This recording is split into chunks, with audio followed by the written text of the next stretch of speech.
Era el año 91, el 17 de mayo del 91. Ese día me encontraba yo de servicio. Habíamos trabajado el personal toda la noche, cuando aproximadamente a las 8 de la mañana de esa fecha se nos comunica de un artefacto explosivo en el pueblo joven Año Nuevo. Fuimos, me acuerdo que fui acompañado de 2 efectivos más, entre ellos el sargento Manuel Valenzuela. Llegamos al lugar, habían dejado un artefacto tipo banderola frente a un nido de niños. Luego de poner en práctica el protocolo de intervención, estábamos trabajando el artefacto, lo habían incrustado en una base de cemento. Cuando estábamos en plena acción, se produjo la explosión. Mi compañero, el sargento Valenzuela, perdió un ojo, una pierna y un brazo. El que habla, las vistas. Hasta ahí recuerdo.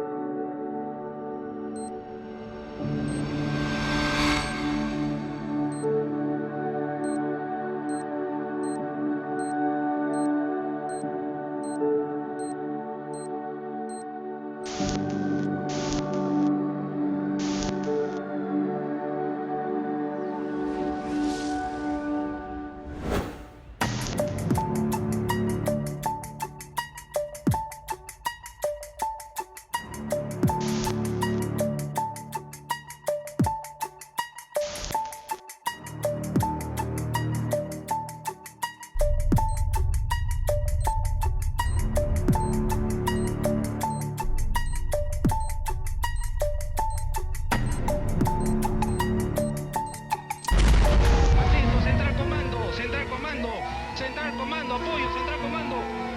Está muerto.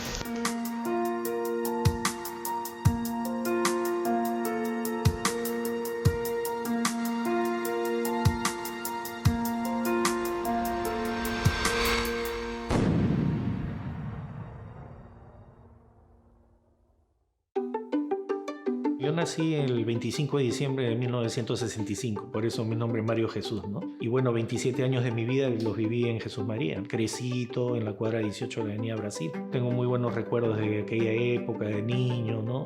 Mis amigos, mis compañeros. Recuerdo los apagones inclusive, ¿no? Porque parte de la época de la subversión todavía yo vivía ahí en esa zona de Jesús María. Nací en un pueblito llamado El Huauco, hoy distrito de Sucre, provincia de Selendín, departamento de Cajamarca, al norte de nuestro país.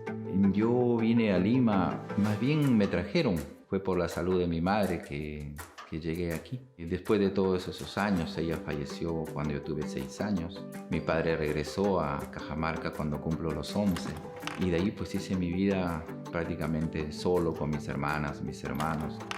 Nací en la heroica ciudad de Tacna en el año 1957, en el Valle de Cinto. Soy el último de los hermanos, de 10 hermanos. Mis padres han sido modestos agricultores. Estudié en la Gran Unidad Escolar Coronel Bolognesi de Tacna. En el año 1975 culminé 5º año de secundaria y siempre veíamos a Lima como la meca, ¿no? Soy natural de Piura. Desde niño fui deportista, mi puesto era de arquero. Jugué en el Atlético Grau de Piura y pienso que la selección peruana de fútbol perdió un gran arquero al ingresar yo a la Escuela de Oficiales de la Guardia Republicana del Perú. Nací en Lima, en el distrito de La Victoria, pero me crié y me desarrollé en el distrito del Rímac. Como todo chico de los años 70, dedicado a jugar mucho en los parques, montar bicicleta. Somos 7 hermanos. Fue una infancia tranquila, los padres muy pegados a nosotros, pese a que los dos trabajaban, pero se daban tiempo para poder estar con nosotros. Nací en el Callao, un 14 de abril de 1961. Mi papá se llama Daniel, mi mamá se llama Irene. Somos una familia de 8 en total, con la cual son 4 hermanas mujeres y 2 hombres. Viven en Apurímac y Marco Polo. Y a 2 cuadras está el Callejón de las 7 Puñaladas y a 1 cuadra y media estaba la Siberia. Sitios supuestamente donde vivía gente, ¿no?, de mal vivido, pero muchas veces están equivocados porque había gente muy buena, trabajadora.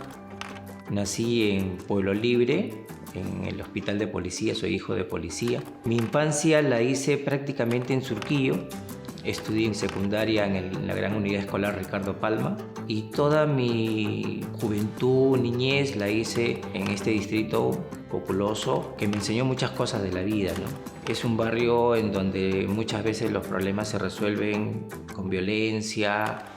En el Rímac era un distrito muy alegre, jaranero por naturaleza. Mi juventud fue más o menos en ese sentido, ¿no? Y me dicen Pachuco porque ese apodo o ese apelativo me lo puso mi abuela, la mamá de mi papá, porque había un actor mexicano, Tintán, que le decían Pachuco. Y ella, en nombre de ese actor, me puso ese apelativo y que hasta ahorita, en el trabajo, en la zona de emergencia, hasta ahorita me conoce como Pachuco. Es más, si me dicen José, me llaman, no volteo. Me dicen Pachuco, sí volteo. Nací en Trujillo, en un 20 de junio del año 61. Pero por trabajo de mi papá, nos fuimos a radicar a Matucana. Mi papá trabajaba en el Banco de la Nación, en Matucana. Y yo estudié en un colegio nacional de varones 441, que era muy movido, muy mataperro.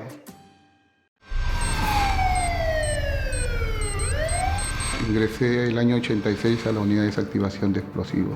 Fueron años muy difíciles, mucha destrucción, mucha tristeza. Teníamos que combatir contra situaciones muy difíciles, pero lo importante era el país, ¿no?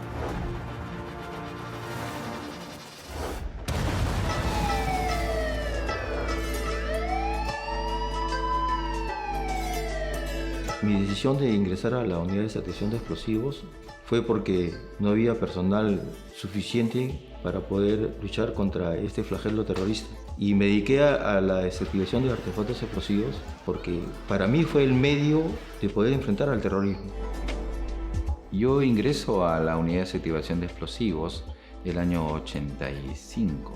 La primera semana de enero del año 88 llegó a la UDE. Me escogieron para poder trabajar en la unidad de desactivación de explosivos de la UDEX desde el año 1984. Cuando yo ingresé a la UDE, la situación en el Perú era crítica. Había coches bombas, artefactos explosivos. Nuestra formación fue en 2 etapas. La fase teórica, tuvimos 2 instructores americanos. Teníamos el curso de electrónica, teníamos el curso de electricidad, supuestos tácticos, desactivación de explosivos, búsqueda y localización. Y eso se llevó 4 meses. Posteriormente vinieron las prácticas con explosivos reales. Nos graduamos 36 desactivadores explosivos y es así como en ese lapso de 8 meses culminamos esa formación. Para ser un desactivador de explosivos se necesitan muchas cualidades, entre ellas tener el pulso sereno, tener una capacidad de asimilar el miedo rápidamente, no permitir que éste se apodere de ti, que rebase tu sentimiento de ese momento.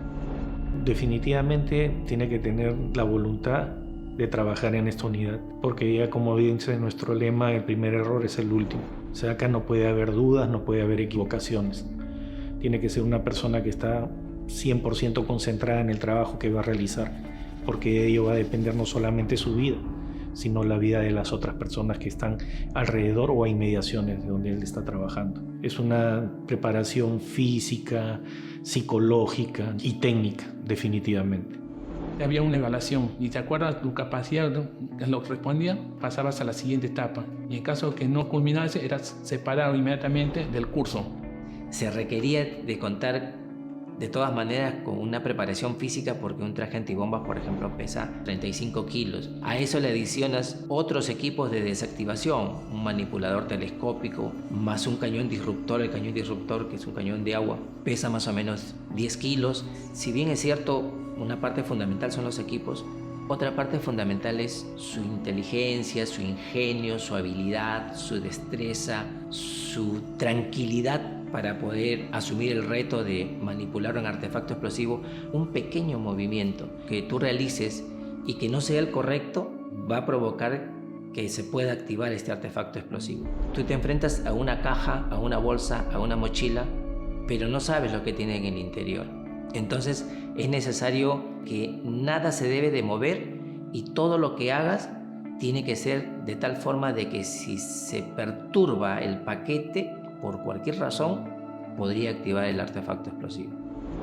La unidad de desactivación de explosivos empezó como una unidad muy pequeña, con 2, 3 vehículos, con pocos efectivos, Poco a poco fue tomando como una unidad más grande. Nos comenzaron a dar más unidades. El gobierno comenzó a valorar el trabajo de la UDI, se nos capacitó y tuve la suerte entre los oficiales de viajar al extranjero, a la ciudad de Luisiana.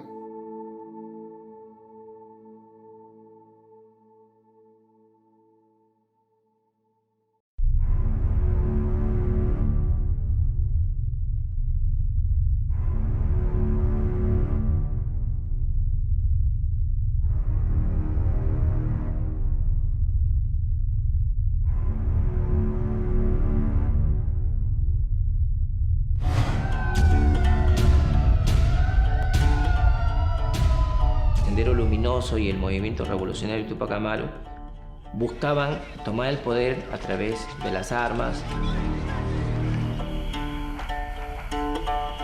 sembrar el terror, no el miedo, sino el terror, a través de asesinatos selectivos con mucho daño, a pesar de que asesinaban a la persona, al objetivo, a la personalidad que ellos habían determinado. No solamente la mataban, sino después se acercaba la o el líder de grupo y lo remataba, digamos así, disparándole, por ejemplo, en la cabeza, a pesar de que ya estaba muerto la persona. Y a veces le dejaban también cargas explosivas, por ejemplo, a la altura del cuello, para que a la hora que explote, esa parte del cuerpo sea despedazada, porque la carga era una carga considerable. Muchas veces esa carga no se activaba. Entonces, los policías que llegaban al lugar aislaban la zona, nos llamaban a nosotros y proceder a desactivar el artefacto explosivo. Sin mover al cadáver, tenías que trabajar el artefacto explosivo, porque no podías manipularlo, porque se cumpliría el objetivo terrorista, que era volar a esta persona. También aparecieron los famosos trapos rojos, algunos le llaman banderas, para nosotros eran trapos rojos, con la hoz y el martillo en papel lustre, pegadas a este trapo rojo, en cañas de bambú colocadas en determinados lugares, o a veces colgadas en paredes, en casas, en parques, en rejas, en donde uno veía el trapo rojo pero no veía lo que había atrás, o a los costados, o abajo. Entonces los policías desgraciadamente cometían el error de acercarse y tratar de jalar, y se activaba un artefacto explosivo. Entonces, desgraciadamente, aprendimos, los policías en general, a no tocar un paquete sospechoso o un trapo rojo, porque sabíamos que podía haber un artefacto explosivo cerca. Llamaban a la UDEX y la UDEX se encargaba de hacer este trabajo de la desactivación.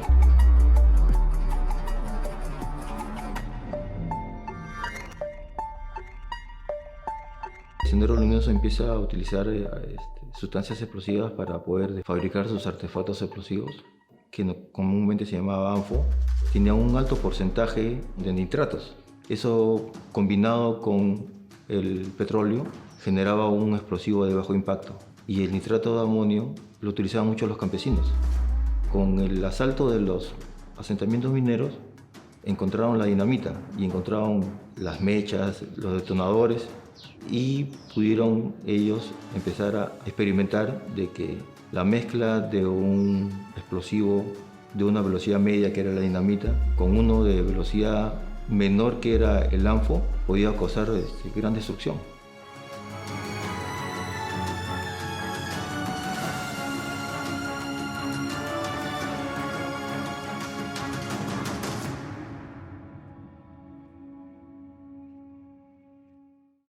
Las emergencias salían a cada instante, a cada momento. Salías a patrullar y te estaban desplazando. Vaya con precaución, la central siempre nos desplazaba. Central 2014, sí, adelante. Ya, con precaución, diríjate a tal lugar, ¿no? Teníamos que ir a ese sitio. A veces eran verdaderos, a veces eran falsos.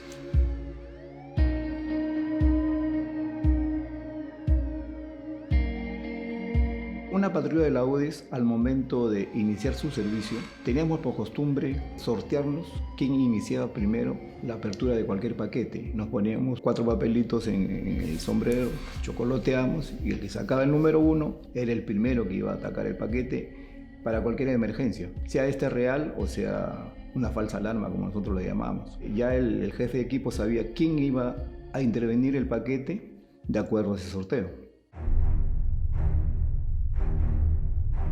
20 unidades móviles en servicio en la calle en diferentes puntos de Lima.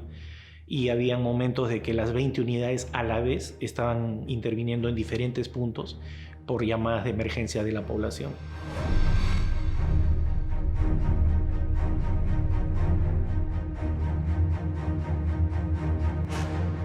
Lima en los años 80, 90 era una ciudad como que si estuviera en guerra. La gente no estaba segura de regresar a su casa porque los atentados se producían en cualquier momento, en cualquier circunstancia, básicamente en la noche. No utilizábamos armas. Lo que nosotros hacíamos, utilizábamos nuestra técnica, nuestra experiencia, nuestra sapiencia para poder neutralizar los artefactos explosivos. De esa forma nos enfrentábamos al terrorismo. No nos enfrentábamos con armas, nos enfrentábamos con técnica.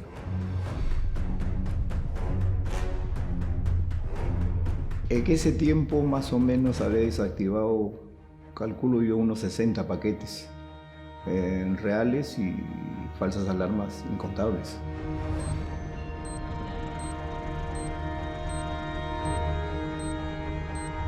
En ese tiempo no podría precisar exactamente la cantidad de intervenciones que tuve, ni la cantidad de bombas que desactivé. Asumo de que serán 200.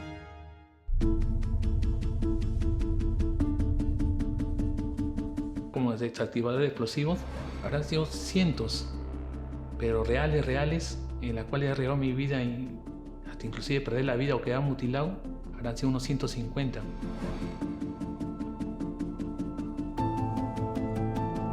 Nosotros, los técnicos en desactivación de artefactos explosivos, teníamos el rostro invisible para la sociedad. Por razones castrenses no podíamos dar declaraciones a la prensa y por razones técnicas tampoco.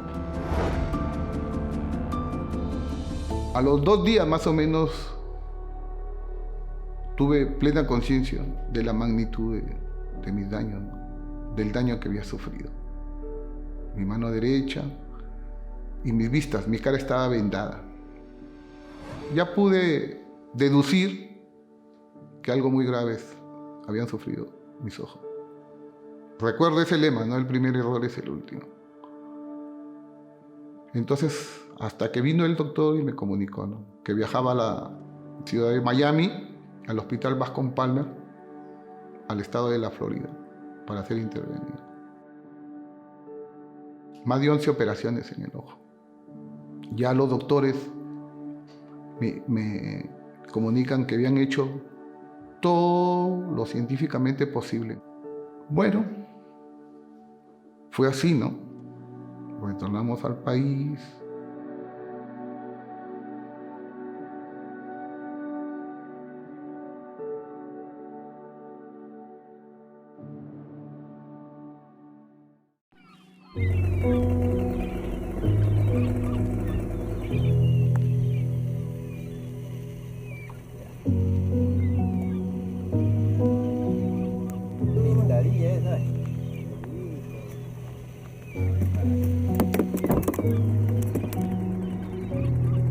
Una mañana en que nos llaman de la fábrica Huancatex, que habían dejado unos trabajadores, supuestamente porque habían entrado en huelga, habían dejado un maletín debajo de unas máquinas nuevas que Huancatex había comprado.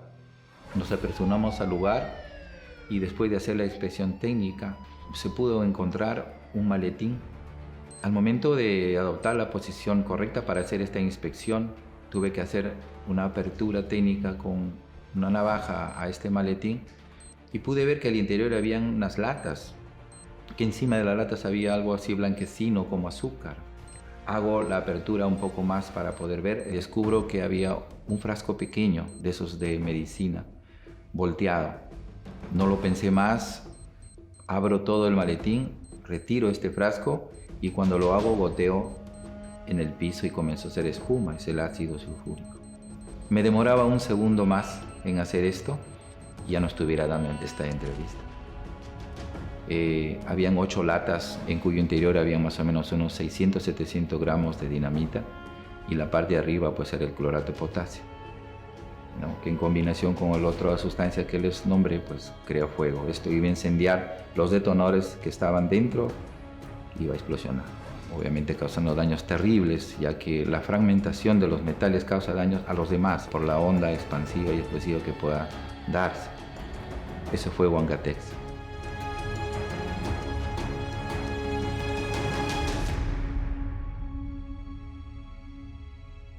Como todo ser humano, entré en una etapa de luto. No quería saber nada, pero tampoco hice un escándalo de eso, ¿no? Todo me lo guardaba yo.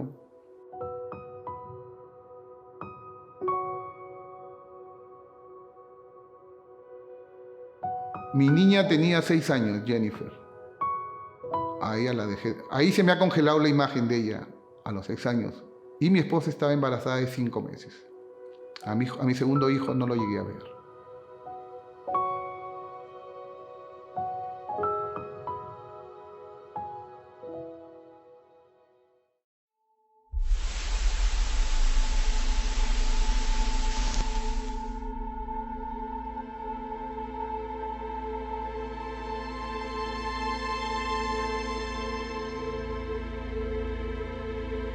La intervención que más me marcó a mí fue cuando nosotros intervinimos en un incidente en una torre de alta tensión en Villa María del Triunfo, a inmediaciones del Hospital María Auxiliadora, exactamente en el asentamiento humano República Democrática Alemana, ¿no? Elementos subversivos, ¿no? Aprovechando que unos menores de edad se encontraban jugando a inmediaciones de esta torre de alta tensión que se encontraba cercada y minada, ¿no?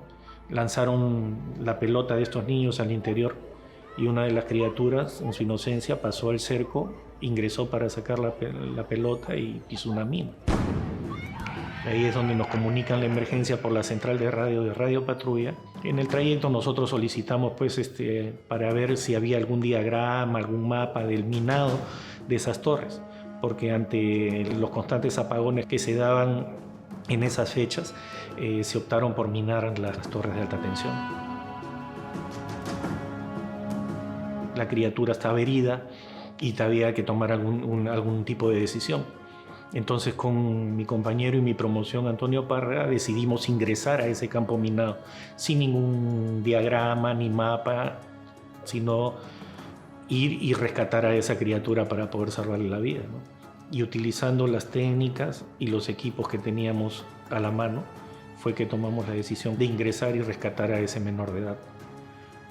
Lo logramos hacer, lo evacuamos al hospital, pero que por la gravedad de las lesiones con la que se encontraba la criatura, no sobrevivió, ¿no?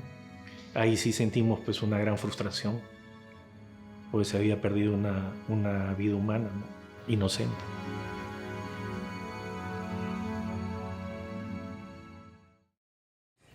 Complica.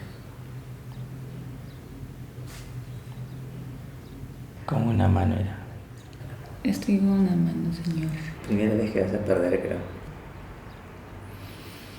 Y normalmente es con una mano. Sí, eso es lo que me dice.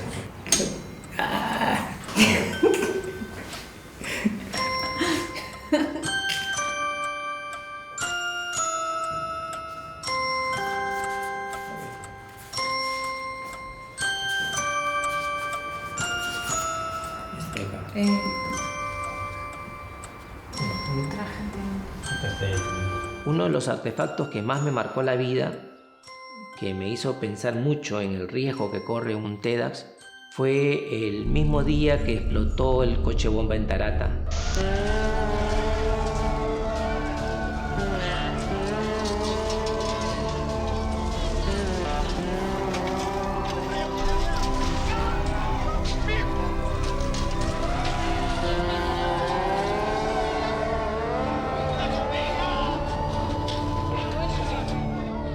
sabemos los daños que causó, muertos, desaparecidos. Antes de que suceda este atentado, vino un apagón en todo Lima.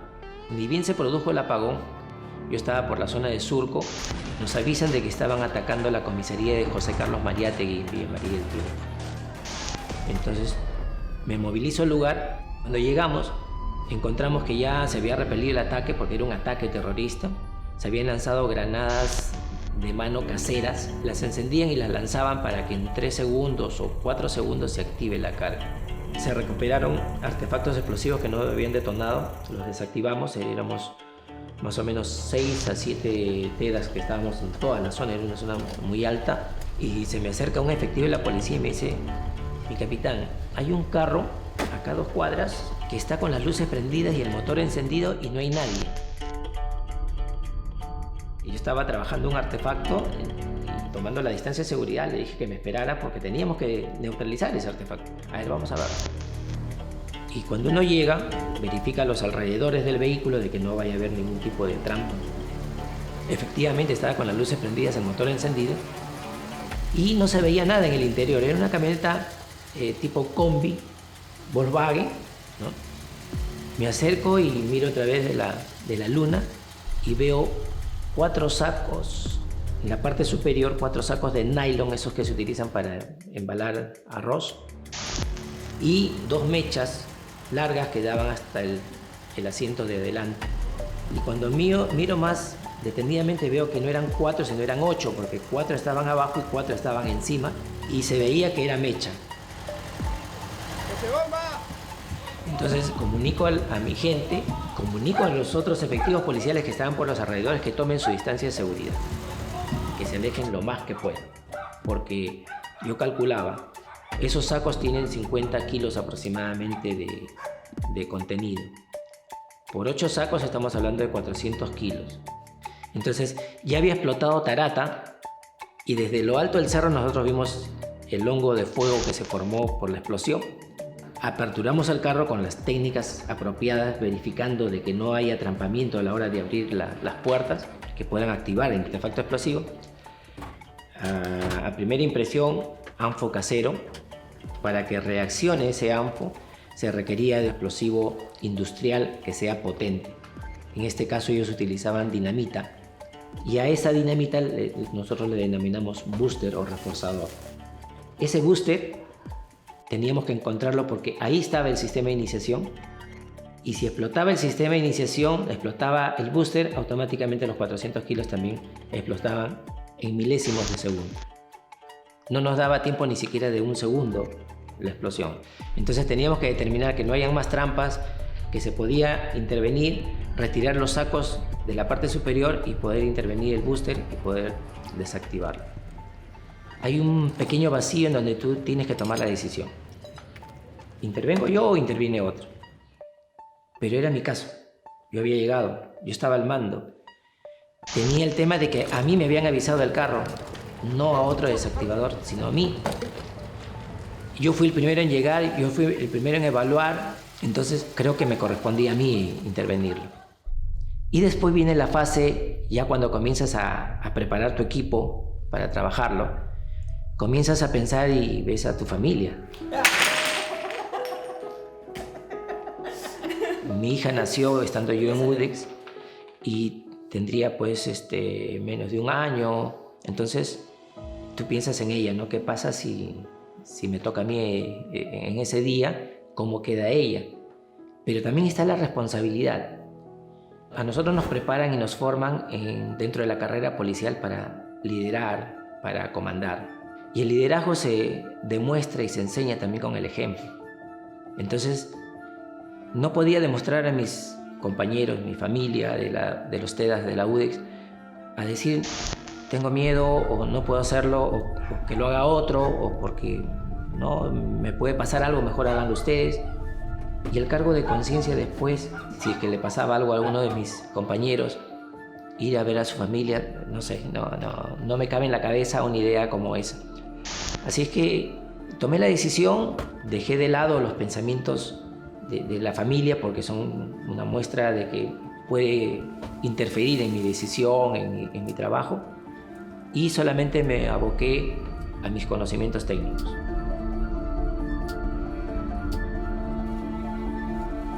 $400 kilos de ANFO.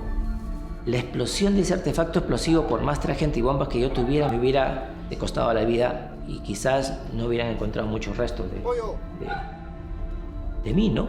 Lo neutralicé y después llamé ya a un compañero, una vez que ya el carro estaba seguro, el vehículo, llamé a varios compañeros para que me ayuden ya a sacar los sacos que quedaban ahí, porque eran 8 sacos, y comprobamos que efectivamente era ANFO casero con su booster de dinamita.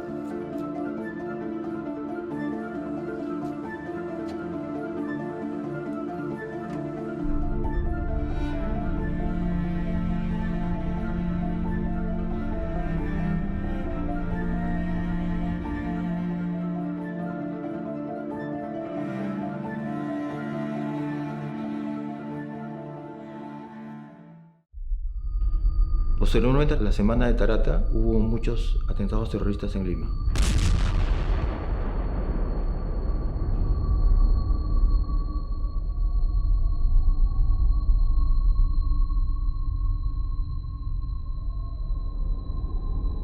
Volaron algunas líneas de fluido eléctrico, la que nosotros lo llamábamos 2001-2002, que abastecía a Lima. Se veía que posterior a las voladuras de las torres, se encendía el Cerro San Cristóbal con unos mecheros que formábamos y el martillo. Fue el 18 de julio que yo me encontraba de servicio de amanecida.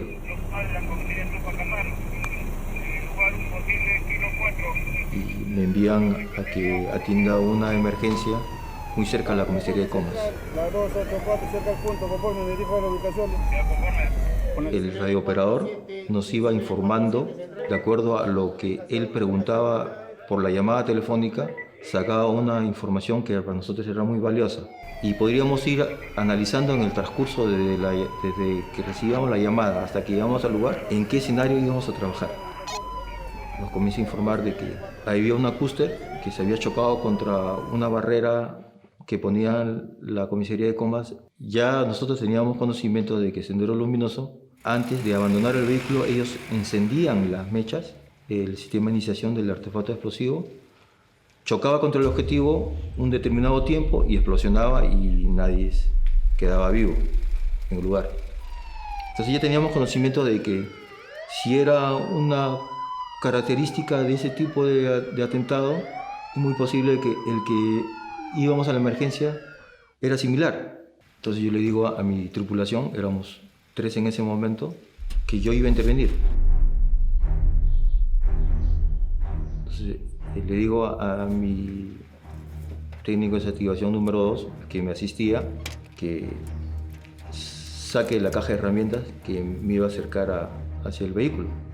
Para esto me coloco el traje antibombas. El traje antibombas es un traje que tiene protector Kevlar de pelvis, pecho, rodillas, muslos, una chaqueta que te la colocas encima. Y lo que minimiza el traje antibombas es de que la onda explosiva no te afecte directamente al cuerpo. Ese traje también lleva un casco y tiene un sistema de refrigeración para que puedas trabajar en forma prolongada con el traje puesto.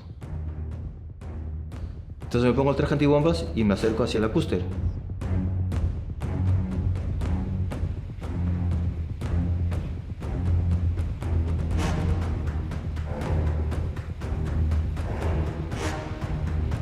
Y encuentro lleno de humo la cúster. Entonces dije, este es un sistema de iniciación de mecha lenta. Lo que hago fue distanciarme de la cúster corriendo. Habré corrido algo de 100 metros, más o menos, 100, 120, donde estaba nuestro perímetro de seguridad y estacionado nuestra unidad móvil. Para eso, cuando llegamos al lugar, le habíamos solicitado al personal policial de la comisaría que comience a despejar la zona, que corte el tránsito vehicular y peatonal 200 metros hacia el norte y 200 metros hacia el sur, como referencia a la comisaría. Entonces no había nadie en el lugar. Ese sistema de iniciación máximo habría podido ser 5 minutos. Yo esperé 30 y no se iniciaba la explosión. Entonces opto por ir hacia la custodia. Entonces me di cuenta de que el sistema de iniciación se había bloqueado, no había continuado el tren de fuego de la mecha.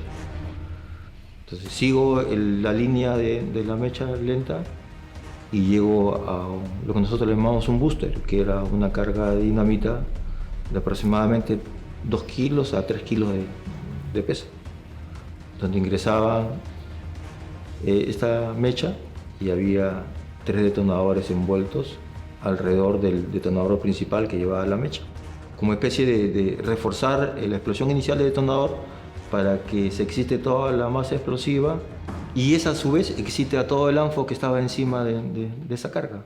Fueron 14 sacos de anfo. Y aproximadamente cada saco de anfo llevaba entre 45 y 50 kilos. Unos 600 a 700 kilos de anfo. Que indudablemente, con medio kilo de artefacto de carga explosiva, yo desaparecía. Con 700 no quedaba nada de mí. La magnitud de la carga explosiva que encontré es muy posible de que haya podido tener destrozos a inmuebles a un radio de 10 cuadras, 1000 metros. Enfrentarse a la muerte de esa forma, de solamente saber de que con medio kilo desaparecías y con 700 no iban a encontrar nada de ti, es como si te pasara una película de tu vida.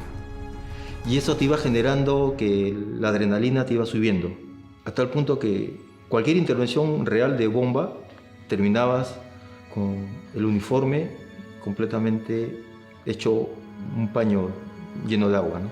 Completamente transpirado, al punto que tenías que regresar a la unidad, asearte, cambiar tu uniforme y seguir patrullando.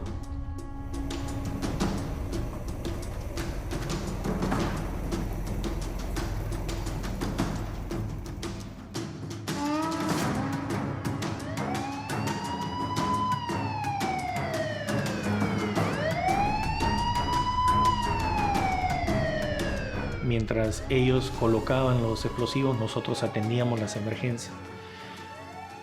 No podríamos darle una verdadera dimensión a todo lo que nosotros pudimos prevenir en esos trabajos de desactivación o de neutralización de explosivos.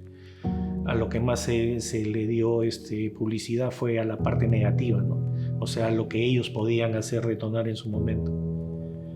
Pero en realidad la gente no es consciente de todo lo que se evitó con el trabajo que nosotros vinimos haciendo, ¿no? Silenciosamente.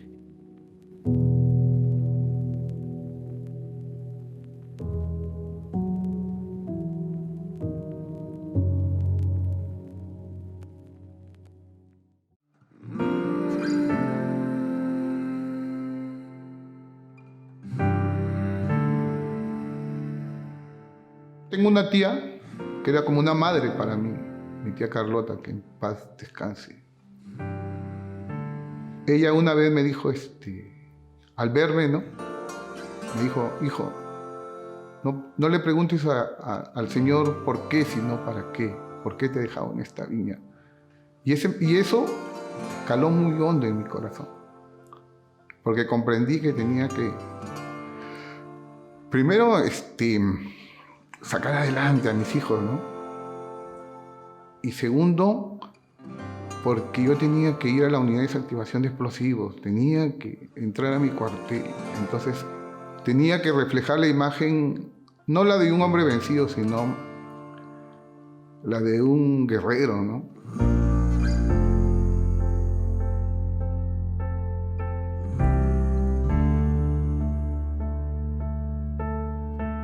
Para la formación de los técnicos en desactivación de explosivos hemos tenido el apoyo y el aporte de diferentes agencias, no solamente norteamericanas, sino también de otros países, ¿no? Que han posibilitado que personal de la UDEX viaje al extranjero, por ejemplo, a los Estados Unidos, a España, a El Salvador, ¿no? Para poder capacitarnos.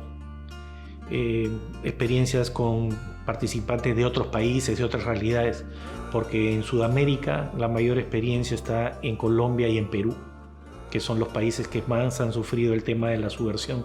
Ha sido una experiencia enriquecedora que nos ha permitido a los que hemos tenido la oportunidad de viajar al extranjero, ¿no?, ese conocimiento y ese expertise, volcarlo a nuestros nuevos desactivadores de explosivos, ¿no? Por ejemplo, el que habla, ya a pesar de que no se encuentra en actividad, pero yo sí tengo una asignatura que todos los años la dicto a los nuevos técnicos en desactivadores de explosivos. Esto vendría a ser como algo de chocolate, algún presente. Entonces lo voy a abrir. Ahí estaría activado. En este caso, por ejemplo, usted ya hubiera perdido la vida. Bien, mi instructor. ¿No? O sea, no tendría que haber tocado. Es una de las normas, ¿no?, de los pasos que nosotros tenemos que hacer. No mover, no tocar, no levantar, no trasladar, ¿no? Bien, error. Por eso se le dice, ¿no?, el primer error es el último. Bien. Tengo la asignatura de técnicas investigativas, que tiene que ver con todos los procedimientos operativos con la finalidad de neutralizar y desactivar los artefactos explosivos que se pudieran presentar a todo nivel, ¿no? Coches bombas, sobres bombas, paquetes, ¿no? En general en todo. Mi nombre es Geraldine Ramos Martins, trabajo en la unidad de detección de explosivos hace aproximadamente 6 años. En la instrucción que nos ha dado el señor comandante hemos aprendido sobre los diferentes artefactos que podamos encontrar en el caso de una intervención de la especialidad, ¿no?, como la dinamita, los diferentes tipos de granadas, y hay que saber identificar para poder realizar el mejor trabajo posible. Todas las intervenciones son riesgosas, porque siempre lo tomamos como si fuera real, pero la más sobresaliente que he podido tener ha sido la del año pasado, en el mes de septiembre, en la clínica Ricardo Palma, en donde una persona quiso entrar a la clínica dejando un artefacto explosivo improvisado. Nos llamaron, entramos al estacionamiento porque ahí fue donde ocurrió la explosión, hubo daño en materiales, también hubo daño a la persona que inició el artefacto. Y bueno, trabajamos con la seguridad de que ya teníamos todos los conocimientos, obviamente el artefacto ya había explosionado, ya había causado daños, así que lo único que nos quedaba a nosotros era recoger las evidencias para poder determinar qué tipo de artefacto era con el que se había ocurrido la explosión. El miedo lo tenemos todos en realidad, pero tenemos que trabajar, dejar atrás todo ese tipo de emociones para poder trabajar con un mayor profesionalismo. Si no, no podríamos entrar a ninguna escena de ese tipo. En un principio a mí me llamaba mucho la atención el hecho de los explosivos, quería aprender más sobre ellos. Y la unidad tiene mucha historia, ya que se ha desarrollado prácticamente en la época del terrorismo. Yo he nacido en la época de los 90 y he visto todas las barbaridades que han sucedido en nuestro país. Entonces me llamó la atención el conocimiento que pueden tener los TEDx. Y quise formar parte de ello. Aprendes mucho y de alguna u otra forma también valoras mucho más la institución y tu profesión.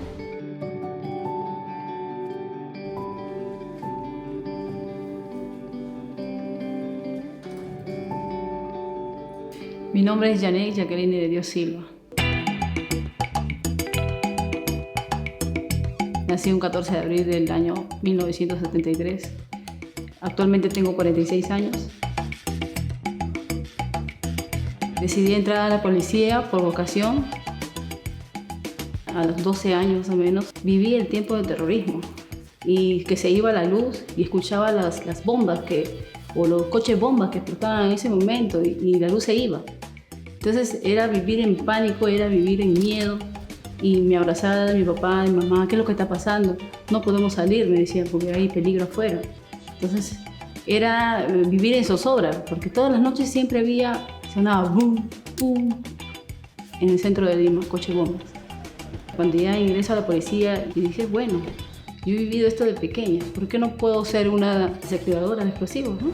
Y decido hacer la especialidad del curso de desactivación de explosivos en la UDE. Entonces decidí postular el curso, ingresé y terminé el curso. Fue una gran experiencia. Pasé cosas dentro del curso que jamás imaginé pasar. Nunca imaginé caminar con 5 dinamitas con detonador y correr una distancia y estar al lado de un hueco y decir pues, que en cualquier momento podía explotar, pues no, en mi mano. Pero ese es el riesgo que uno tiene que tomar para poder saber con qué es lo que estás tratando, ¿no? Con lo peligroso que puede ser, ¿no? Las intervenciones que uno hace son muy peligrosas, muy peligrosas. Tú sabes que, como dice el mismo lema, ¿no? El primer error es el último. El primer error que tú te equivoques, ya no lo vuelves a contar más. Llaman a la central avisando que en una cochera habían encontrado una granada de mano y yo me encontraba en esos momentos de patrullaje. Entonces nos dijeron al lugar y nos dirigimos allá. Al parecer una granada de guerra, ¿conforme? Tango 4, 340. Al comunicarle una amenaza de bomba, nos estamos dirigiendo a calle Soledad 330 en Lince. Primero vas y estudias y ves todo lo que se puede hacer, ¿no? Ya estaba aislada la zona ya por mis compañeros de la comisaría del sector. Entonces me dice, tú mismo eres, Janet. Agarré, me equipé.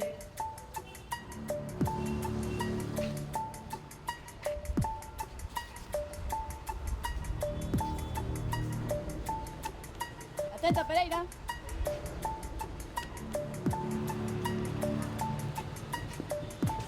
Entonces la veo, examino la granada. Lo que no tenía era la anilla. O sea, estaba muy sensible esa granada. Entonces, ¿qué? Procedí a neutralizarla y que no tenerle movimiento y colocarla en arena, en una caja de arena.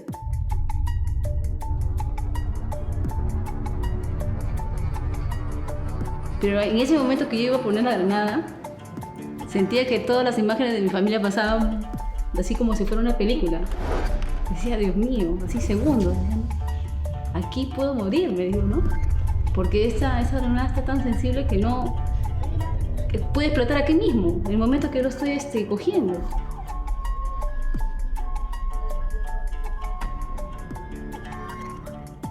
Pero gracias a Dios no pasó nada.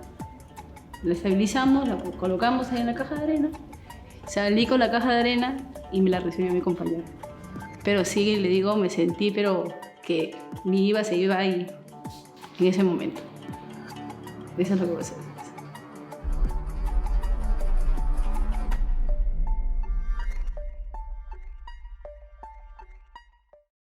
Cuando uno pierde la vista,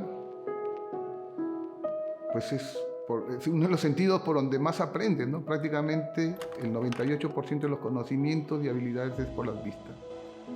Entonces, yo decidí ir y rehabilitarme al Centro de Rehabilitación de Ciegos de Lima, CERCIL, donde me enseñaron técnicas primero de orientación y movilidad para lograr mi independencia. Aprender computación, aprender braille, técnicas de la vida propia, ¿no? Cómo seguir cogiendo los cubiertos, seguir jugando, juegos como el casino, ludo, etiqueta social. O sea, solamente pulirte porque los conocimientos ya los tienes. Solamente son técnicas aplicadas y adaptadas a las personas con discapacidad visual.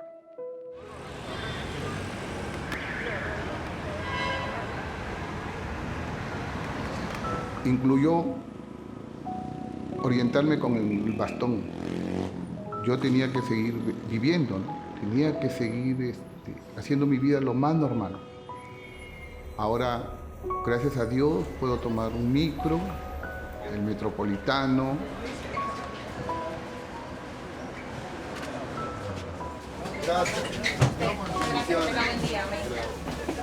El tren, he viajado en avión solo. Y circular por Lima es muy difícil. Pero ahí pude poner en práctica todos los conocimientos aprendidos. Tengo un mapa en mi cabeza.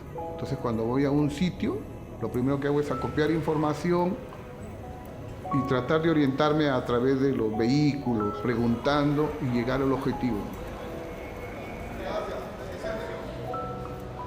Créanme que cada vez que yo llego a un sitio es como un triunfo.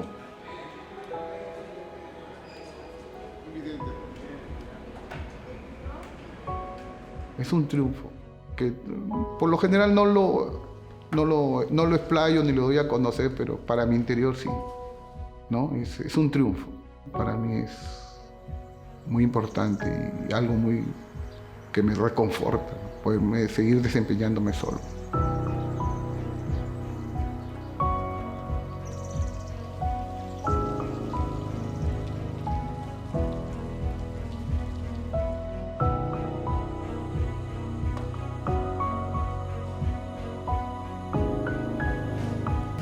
Camargo. Hola Johnny, ¿cómo estás? ¿Qué tal? ¿Qué tal Johnny? Bien, ¿Qué bien, dice? muy bien. ¿Qué dice Johnny?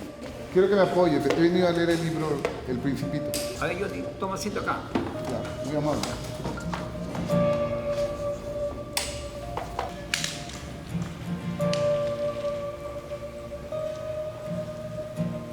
Voy a traer el libro. Ya, yo te espero, Camargo.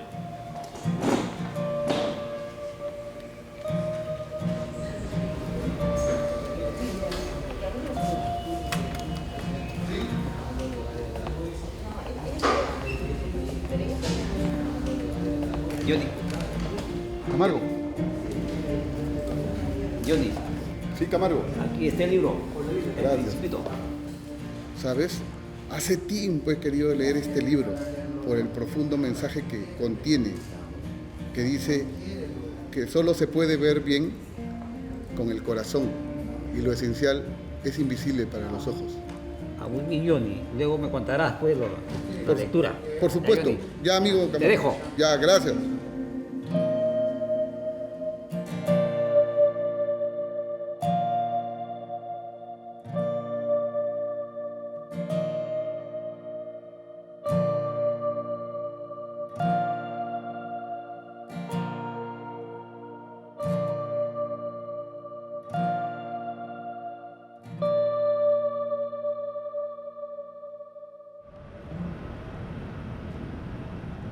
Nosotros ya contamos con canes que son propios de la unidad, con su respectivo guía, que han recibido entrenamiento, no solamente acá, sino también en el extranjero.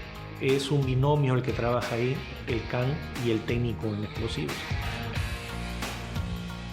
Porque el can nos da la certeza de que hay algo sospechoso, algo extraño en los paquetes, en los lugares que nosotros tenemos que revisar.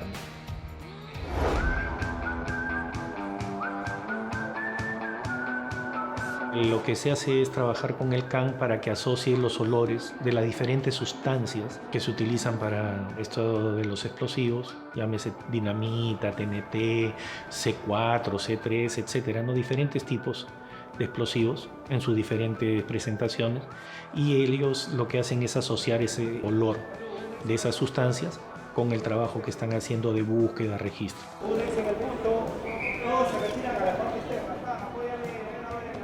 Y sí, efectivamente, una vez que encuentran esa sustancia, se sientan. ¿Material explosivo? Bueno, en diferentes oportunidades hemos tenido intervenciones con los canes, en las cuales sí, efectivamente, ellos al momento de realizar registros en cajas, en sobres, en paquetes o bolsas, han encontrado ese tipo de sustancia, ¿no?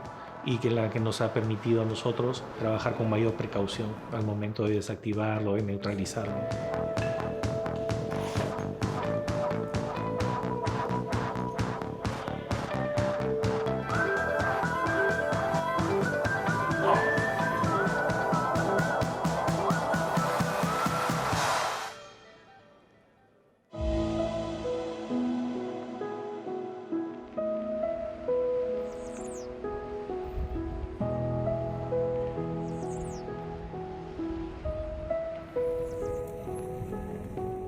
Desde que quedé ciego, más o menos 29 años, he tenido muchas caídas físicas, pero las más importantes han sido las caídas que me han herido en el alma. Pero el secreto está en la levantada, en seguir adelante. La vida, con todas sus vicisitudes, sus problemas, es hermosa, merece vivirla. Seguir adelante. Cuando la vida es tenaz, los tenaces se ponen en marcha. Siempre ha sido mi lema eso.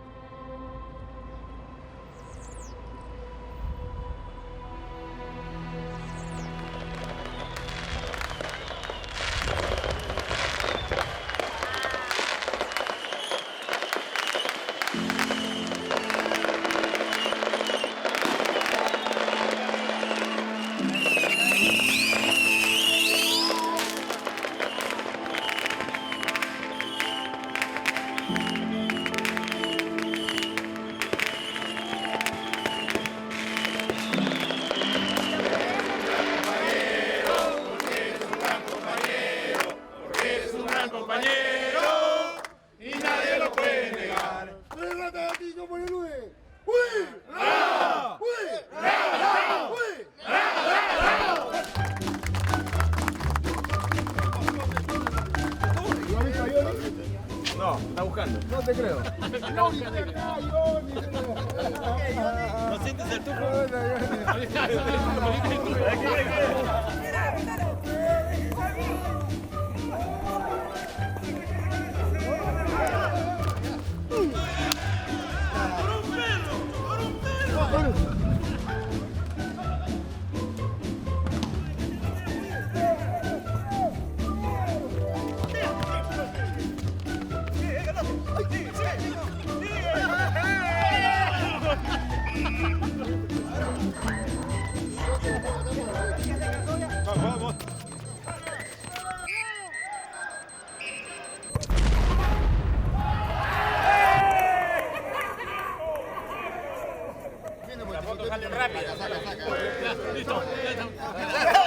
Por el orden interno, por la vida y la paz, donde exista el peligro, donde clame el dolor, siempre habrá un policía presto a servir, listo a morir por el Perú. Chao chicos, cuídense. Es algo hermoso, ¿no? Volver a las instalaciones de la UDE, encontrarme con mis compañeros de unidad, ¿no? y compartir con ellos, es volver a recordar, ¿no? Aquellos momentos de alegría, de tristeza, vivencias, cómo sacamos esa unidad adelante, ¿no? Y que es y será siempre el orgullo de la policía.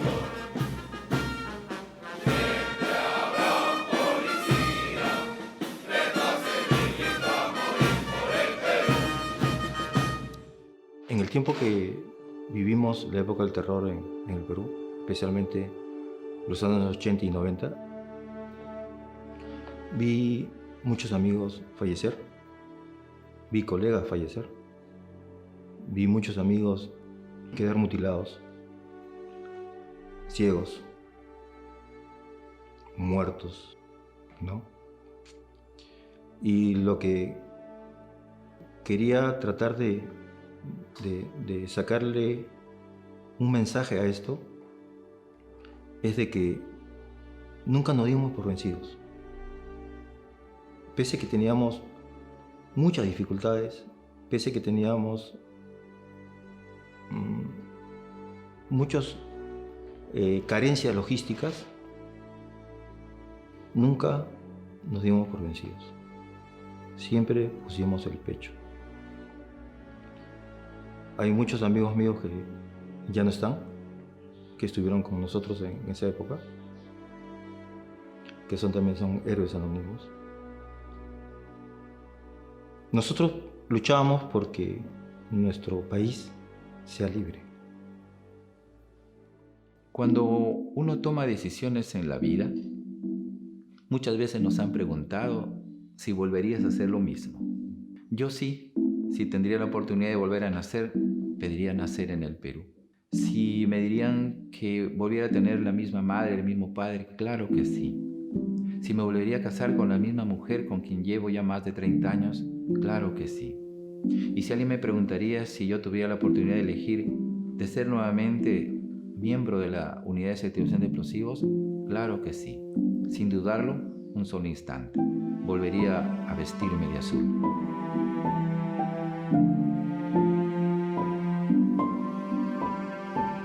Para los jóvenes que no vivieron estos años de terror, de odio, de un grupo de peruanos equivocados, como fueron Sendero Luminoso, decirles que ellos encuentran un país pacificado, que ha costado la vida de muchos, efectivos de la policía, de las Fuerzas Armadas, personas civiles que nunca pensaron que iban a perder la vida porque pasaban por ahí nomás, en un lugar de un atentado. Decirles que nuestro país es grande, que tenemos que sacarlo adelante y ahora, a vísperas del bicentenario, hacer de nuestro país un lugar de tranquilidad, donde podamos convivir todos los peruanos, de honestidad. Ese es el mensaje para todos los chicos jóvenes del Perú.